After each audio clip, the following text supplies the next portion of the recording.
Amen. Amen. Amen. Amen. Amen. Amen. Kisha nikamuona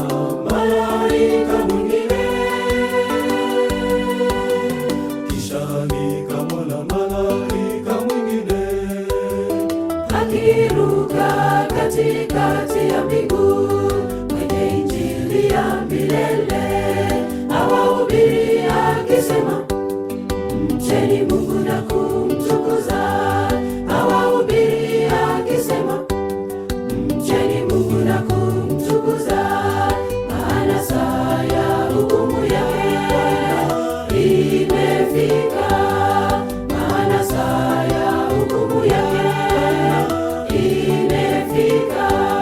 Mshuhudieni aliyeziumba mbingu na nchi, hata pia chemchemi za maji, hata pia chemchemi za maji.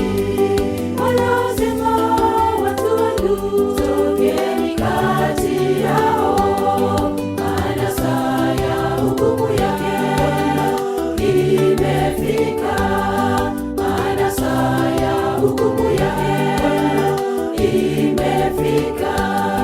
Wanasema watu wangu, tokeni kati yao, maana saa ya hukumu yake imefika.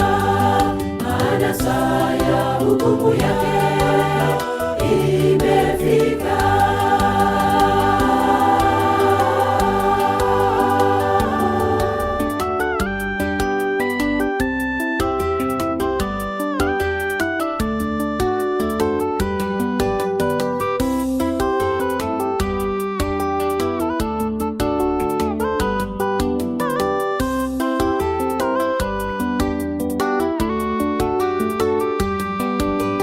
Kisha malaika mwingine akafuata, naye akisema kwa sauti kuu, yeyote amsujudiaye mnyama na sanamu yake na kuipokea chapa, huyo atakunywa katika kikombe cha ghadhabu yake.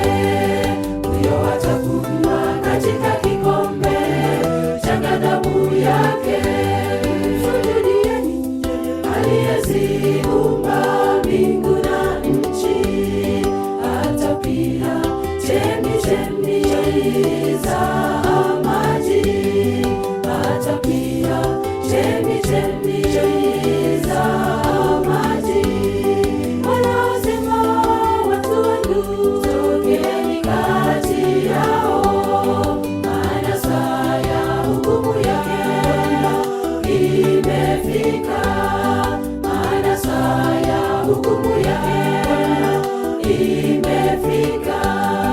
Wanasema watu wangu, tokeni kati yao, maana saa ya hukumu yake imefika.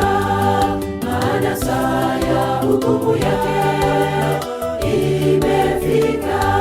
Mshuhudieni aliyeziumba mbingu na nchi, hata pia chemchemi za maji, hata pia chemchemi za maji. Wanasema watu wangu, tokeni kati yao, maana saa ya hukumu yake imefika. Maana saa ya hukumu yake imefika. Wanasema watu wangu, tokeni kati yao, maana saa ya hukumu yake imefika. Maana saa ya hukumu yake